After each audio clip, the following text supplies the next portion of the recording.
Hello friends, in this video we are going to see atmospheric absolute gauge and vacuum pressure. Let's start.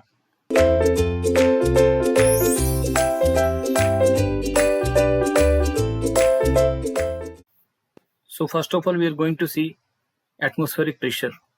What do you mean by atmospheric pressure? Look at the definition here. The pressure exerted by the weight of the atmosphere. Very important word here. The pressure exerted by the weight of the atmosphere, which at sea level has a mean value, that is average value of 101.325 Pascal. That is 101.325 kilopascal also you can write. Once again look at the atmospheric pressure definition. The pressure exerted by the weight of the atmosphere, which at sea level has a mean value of 101.325 Pascal, that is a Newton per meter square. Pascal is same as Newton per meter square. Look at this diagram here. The pressure exerted by the weight of the atmosphere. So because of the pressure exerted by the air molecules of the atmosphere, there is a rise of liquid level in the tube that we can see.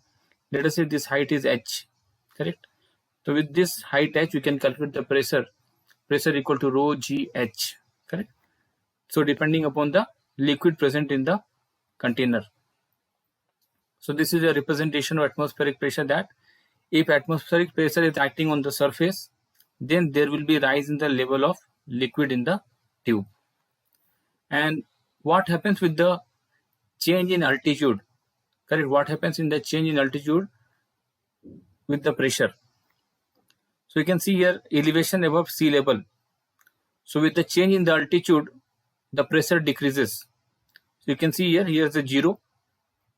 Zero is mentioned here. 2000, 4000, it is meters, 6000, 8000, and finally 14,000. Correct. So as the elevation is increasing in this direction, look at this. This is the elevation above sea level. As the elevation is increasing in this direction, what happens?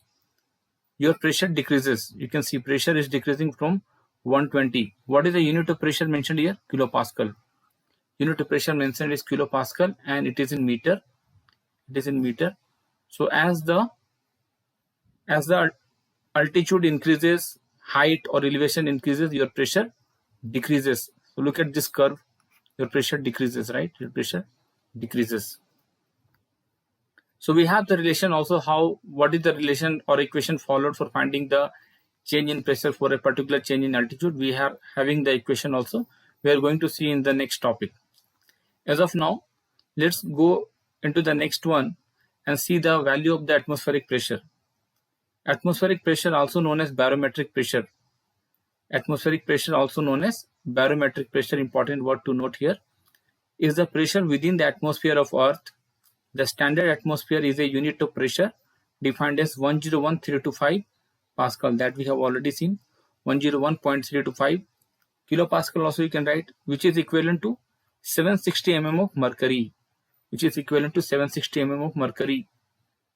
And then that is your Hg, it is mercury, and 29.9212 inches of mercury, or 14.696 in pound per square in psi. So these are the different values of atmospheric pressure given in different scale, in mm of mercury or inches of mercury, or sometimes it is given in columns of water also, right? So we have to remember in kilopascal, or the most important another scale is your 760 mm of mercury. 760 mm of mercury. Yeah. So it is 760 mm of mercury. 760 mm of Hg. So these two values are very useful. Please remember. Whereas what is 1 mm of mercury? 1 mm of Hg is equal to 133.3 Pascal or Newton per meter square. This will help you to solve the numerical 1 mm of mercury. Okay. We'll go to the next slide. Yeah, look at the formula of pressure. Pressure equal to rho gh. This formula we have already seen in the hydrostatic law, correct? This formula we have already seen in the hydrostatic law. Rho gh, or sometimes we are writing Z. What is the unit? Newton per meter square or Pascal. P is the gauge pressure here, point to be noted. Whenever you are writing the formula P equal to rho GH, P is your gauge pressure, pressure above atmospheric pressure. Then what is Z out of this equation? Z is equal to P by rho G. Correct? Can we write P by rho G? This Z is known as pressure head. So head is like a height. So it is written as meter always. Then loss or drop, both are same actually. Do not confuse. We are also writing loss of pressure. Sometimes we are writing drop of pressure. Loss or drop of pressure head is given by HF is equal to P1 minus P2 by rho G. Loss of pressure head. This loss is because of mostly friction. So we are writing the suffix F here in the equation HF. F here. So HF equal to P1 minus P2 by rho G. So P1 minus P2 is the drop of pressure or loss of pressure. When you divide by rho G, it's become loss of pressure head. Since it is a head, it is always written as meter. Atmospheric pressure values, all values it is written in one place. You can see here. 1 bar you can write roughly, which is equal to 10 to the power 5 Newton per meter square. That is Pascal. 101325, that is Newton meter square, again Pascal. Exact value 101325. I will request you to follow this value for doing the numerical 101325. Then second one is 101.325 in kilopascal. Correct? So kilopascal, when you want to write, just put point here. 760 mm of mercury, that we have seen earlier also, and 1 mm of mercury is equal to 133.3 Newton per meter square. This value I have already explained in the last slide. And 10.33 meter of water column. This is also one value you can remember. So all these values represents the atmospheric pressure value. Correct? So do not confuse that these are different. They are same only in different scale and different units. Sometimes in the basic unit Pascal, sometimes in the higher unit kilopascal, sometimes in mm of mercury, sometimes in meters of water column. Okay. We will go to the next slide. In this slide, we are going to understand absolute pressure, gauge pressure, vacuum pressure relationship. So what is absolute pressure, gauge pressure and vacuum pressure relationship? Look at the diagram, we'll try to understand. So first of all, you have to understand atmospheric pressure. Atmospheric pressure. Where is atmospheric pressure? I will tell you. Look at the figure actually. So atmospheric pressure is here. Okay. Please focus here. Atmospheric pressure is here. So atmospheric pressure is here. And this is gauge pressure. Look at this. Where is gauge pressure? This is your gauge pressure. So from this here, it is written barometric pressure. Barometric pressure. This barometric pressure plus gauge pressure. Correct? This part is your gauge pressure. I'm drawing the line. You can see this part is the gauge pressure. So barometric pressure plus gauge pressure. I will write GAUG, gauge pressure. Barometric pressure plus gauge pressure is nothing your absolute pressure. So I will write the equation, first equation, P absolute equal to P atmospheric plus P gauge pressure. Very important. So absolute pressure equal to atmospheric pressure plus gauge pressure. So you can see this line. You can see this line.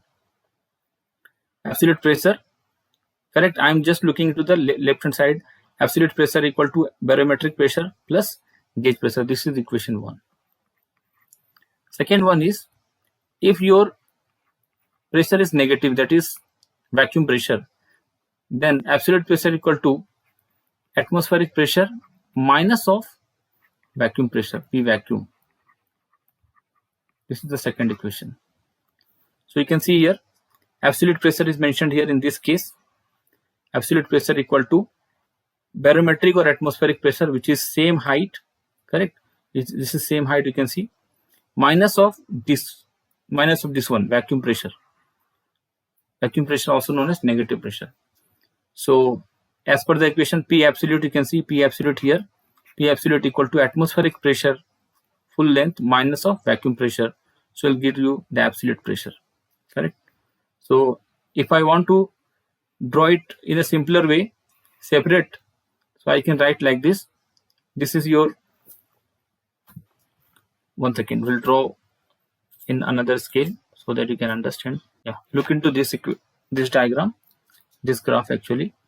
So I'll draw a line here. So this will be, yeah, so this will be your P absolute. Let us write this is your P absolute, right? This is your P absolute. So P absolute is equal to, this will be your P atmospheric,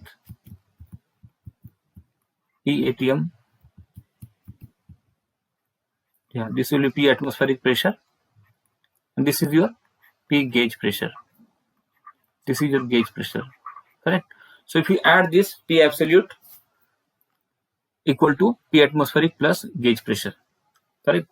And for the vacuum, it will be in the another way. Look at this. I will just rub this and make it a new diagram here. Okay, now you see here. For the vacuum pressure, I want to explain again. So when you want to calculate the absolute pressure because of the vacuum pressure, so this will become your P atmospheric. This is your P atmospheric pressure, and this will become your P absolute. P absolute, and this will become vacuum pressure. Yeah, so this will become your vacuum pressure, P VACWM. This will become vacuum pressure. So now you can see P absolute equal to P atmospheric minus of P vacuum, correct? So I hope with this both the two equations hold nicely. Okay, thank you.